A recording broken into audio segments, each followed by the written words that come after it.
Officials at NASA's Planetary Defense Coordination Office tweeted that they have been tracking a newly discovered asteroid that they have dubbed 2023 DW that has a, quote, very small chance of impacting Earth on Valentine's Day, February 14th, 2046.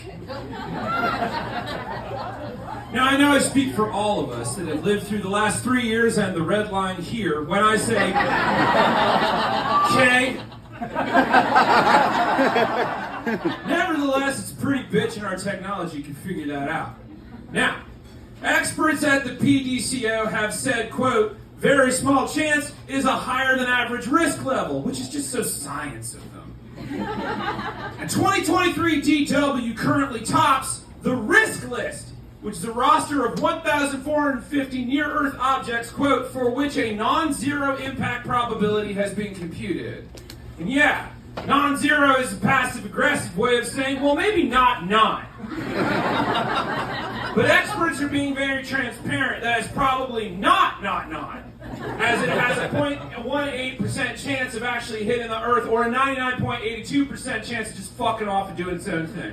Asteroid 2023 DW is about 50 meters, which is about the size of an Olympic-sized swimming pool, and is also the same size as the asteroid that caused the Tunguska event of 1908. I'll give the assembly a moment to Google that, seriously. That's enough time, just pin it. Still doesn't mean it's going to wipe all of you out of existence, which I know is both a good thing and kind of a letdown to some people, but hey. Either way, that's what's going on. Now, I was not asked here because I am a scientist. It should be pretty obvious that I am not a scientist. But you know, these days you got to make sure we're clear. That's not why I am here, and not why I was called to this General Assembly in the wake of this news. I was not called to deliver any new information that NASA's Planetary Defense Coordination Office has already given. I was asked, however, by higher officials at NASA's What the Fuck Might As Well Try Anything office to deliver my findings, because when it comes to asteroids, what the fuck, you might as well try anything. Humans, you are not alone in the cosmos, this we know. And no, I am not talking about the aliens that your OAN watching cousins are trying to toss at you when you mention the pyramids. No, it's not Thanksgiving right now, Tyler. Get out of the comments section and drink some water. According to the ESA, that's the European Space Agency, which is like NASA, except you know you're going to get breakfast in the morning. Quote. That's a niche joke. Okay. Of the 600,000 known asteroids in our solar system, only 20,000 are NEOs, or near-Earth objects. And 2023 DW is one of those NEOs, which is just as punk as it sounds, because they don't give a shit about you. You're in their orbit, so fuck. You either get out of their way, or you risk a busted shin in the face when the band starts. Your independence in the universe is a constant gamble. Though the odds are in your favor, but you are still throwing dice outside the Kármán line. That's the line that designates where space begins, and it's still not 100% defined. Sometimes you're up, sometimes you're down. Life is craps, man. So, I was brought here to offer my current findings in regards to the 2023 DW's inevitable approach. So here it is. I think space is flirting with us. Yeah.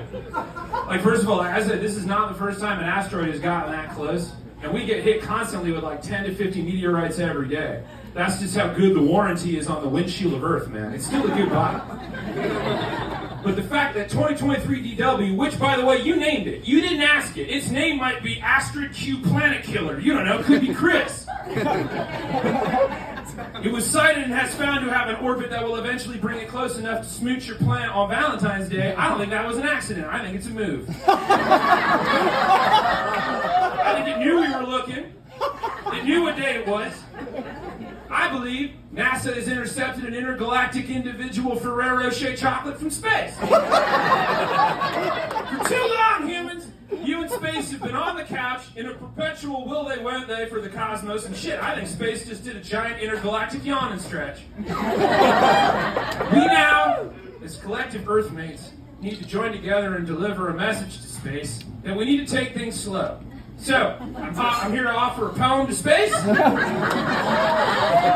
keep things casual in the spirit of its 23-year-long Will You Go Out With Me letter in pursuit, and hopefully we will let it down gently. Metagalactic turmoil for two. Space, oh space! Wherefore are you now? Space, oh space! For now art where? Space, yo space! Wherefore am ye? JK, you know I know you're nigh. You're just beyond, nearby, basically totally right outside. If this was an 80s movie, you'd be standing in the park nearby with a Toshiba RT SX1 above your head. That's the boombox. That is the boombox John Cusack is holding in the classic rom-com motion human film, just in case you're not into Earth movies, space. But if you are, let's go sometime, because I know a place.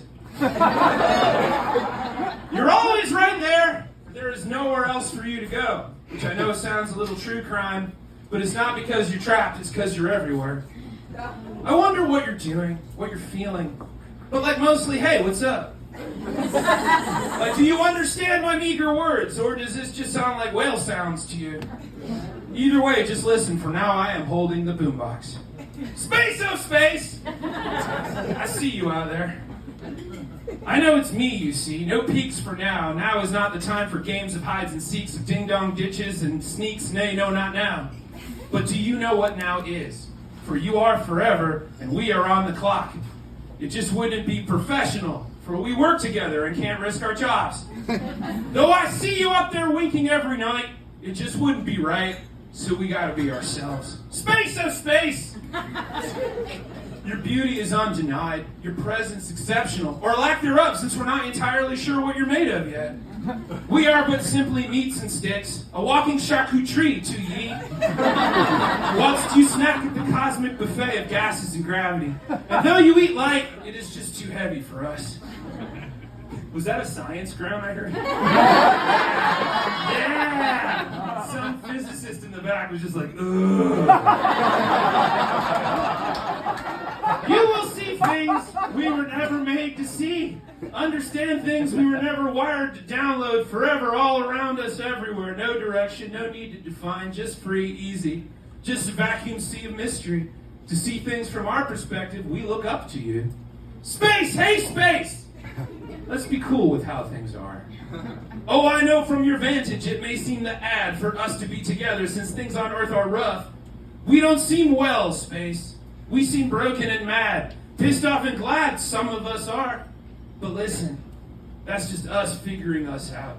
And some way we will be, but we gotta be the ones to do it. It would seem a dream, because in space no one can hear you fall in love. We would be free to exist, just existing as is, floating like two fighters on pause in Star Wars squadrons. The silence blaring, the stillness ambient, the nightfall would go on for a sempiternity. And sempiternity? All sempiternity. Sempiternity, you guys, is when you exist inside time, but infinity into the future. So I guess it doesn't need an indefinite article. It's different from eternity, which is without time. Existence outside of past, present, and future, or as Thomas Hobbes put it, a permanent now. And now is my prison. For I am but mortal. Even though the singular me has a fucking I in it, I am not immortal like ye, space, who I am still talking about. For it is now, and it is here, and I will be while you move on and meet someone your own age. Space, oh space! We got your note, please take ours. Let's just be friends, forever holding hands while we're floating here and now. You'll meet someone someday, because you are forever. That's the best I could do. I love you, United.